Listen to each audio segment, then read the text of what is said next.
À l'émission Gros Titre, on a la chance d'avoir les jumelles Prévost qui nous tiennent au fait de l'actualité cinématographique internationale. Et comble de bonheur, aujourd'hui, on les reçoit pour une entrevue. Les jumelles, salut! Salut!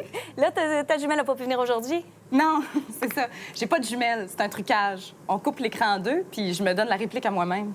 Ah, ça doit être plate quand même pour elle de pas avoir pu venir, parce que c'est le fun, une entrevue. Non, c'est ça, c'est qu'elle existe juste pas. Oui, vous avez grandi ensemble, vous êtes pareils. Ça doit être le fun de travailler ensemble. Je veux dire, vos parents doivent être fiers. Ben oui, tu vois, Anaïs, c'est sûr que nos parents sont très, très fiers de nous, surtout qu'eux, ils comprennent que c'est un trucage.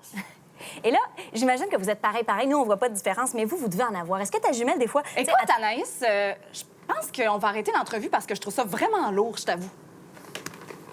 Ouh! On était avec la jumelle frustrée des deux. Les filles, revenez, c'est le temps de présenter votre topo. J'ai pas de sœur, câlisse! Bon, ben on va regarder leur topo sur Omerta quand même. Bonjour. Cette semaine, on vous parle du film québécois le plus attendu de l'année, Omerta. Comme à l'époque de la série, le scénariste est Luc Dionne, mais il a décidé de aussi porter le chapeau de la réalisation cette fois. Michel Côté reprend son personnage du policier Pierre Gauthier, accompagné de Patrick Huard, Rachel Lefebvre, Stéphane Rousseau dans le rôle d'un psychopathe et René Angélil en parrain. Donc, dans son propre rôle.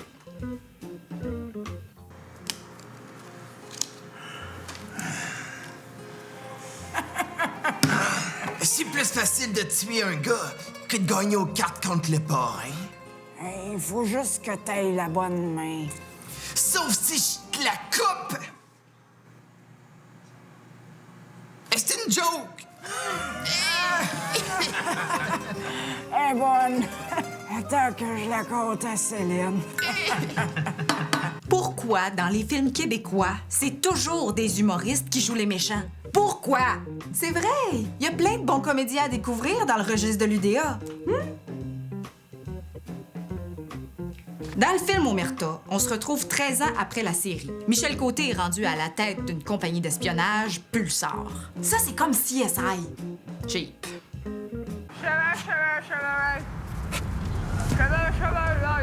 C'est là que je sors. Un équipement high-tech.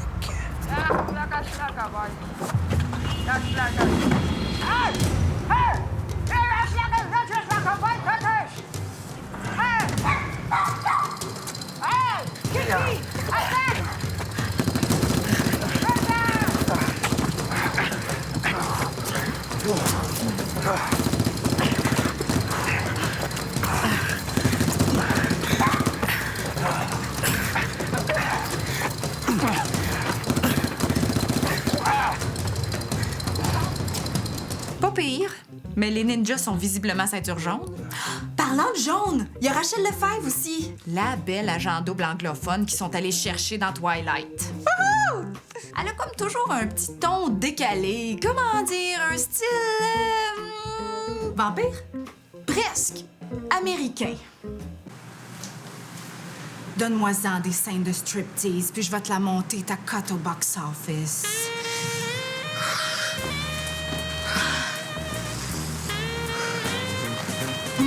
Yeah! Box office, baby. Ooh.